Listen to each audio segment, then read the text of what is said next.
Hello everybody and welcome to this video. It's a longer video on paper 1 question 4. If you want the short animated video, I'll link that in the description.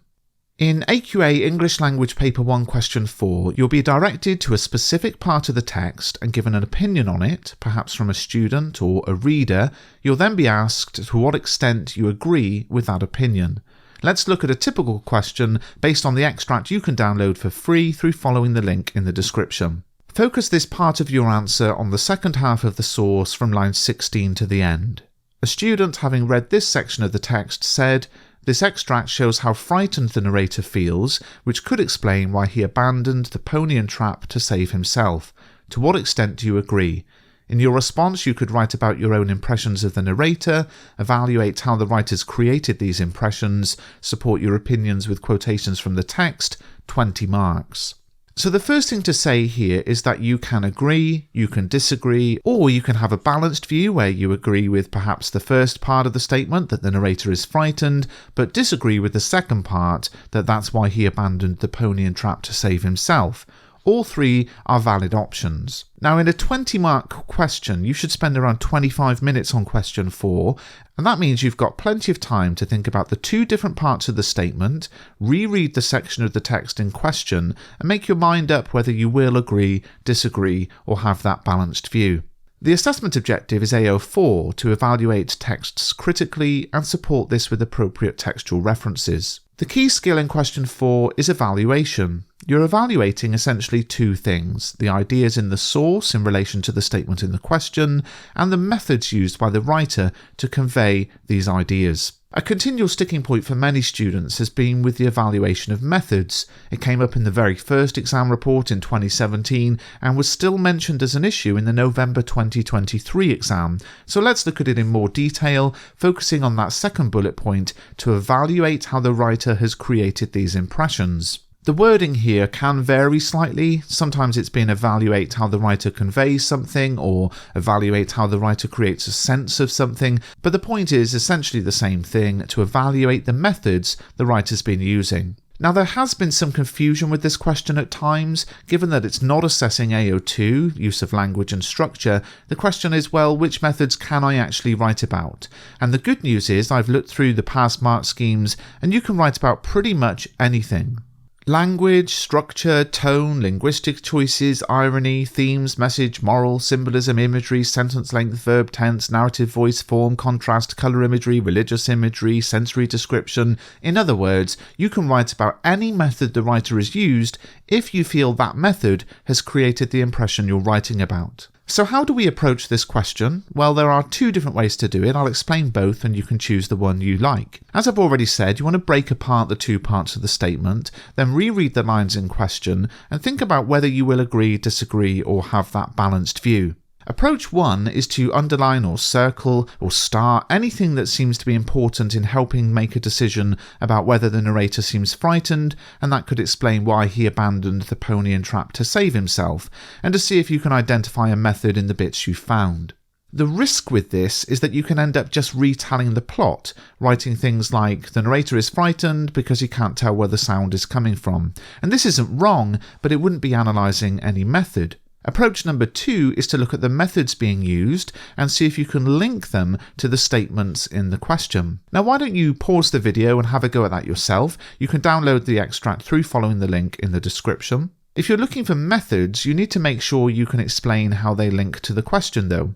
For example, the mist played tricks. That's personification, and I think we could link that to the narrator being frightened because they've given the mist a sense of agency, as if it's actively trying to deceive, as if it has sinister motives. The rhetorical question, what use would that be, is something we could link to being frightened too. But a bit later on, we see an example of sibilance with all was still and silent. Now, that's definitely a method that we could write about, but the question is, how does that method show the narrator is frightened or link to them abandoning the pony and trap to save themselves? And the answer is, it doesn't really seem to. So there we found a method, but it's probably not one we can link to the question, and that often seems to be the case with alliteration and sibilance in my experience. Now perhaps you disagree, and you're welcome to add a comment in the comments section if you think you can link that sibilance to the demands of the question. So it might take around 5 minutes to get this far, and then it's time to write our answer. Let's have a look at an answer to this question.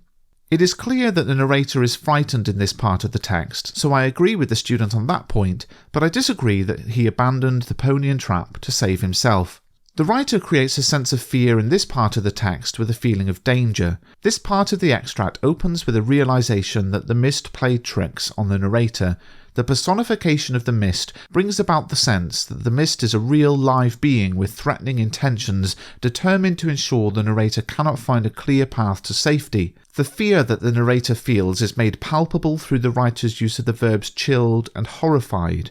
The verb chilled illustrates that not only is the cold and misty weather frightening, but he's also chilled to the core with his fear. This fear is so real that the narrator describes how he was almost weeping in an agony of fear, and the writer's use of the noun agony indicates that the fear was so intense, so real, that it brought about a deep and prolonged pain. The reader is also given a sense of the narrator's fear through the writer's use of sounds. The marsh emits a curious, draining, sucking, churning sound, and he then hears a cry, a shout, a terrified, sobbing cry, and then the appalling last noises of the pony and trap.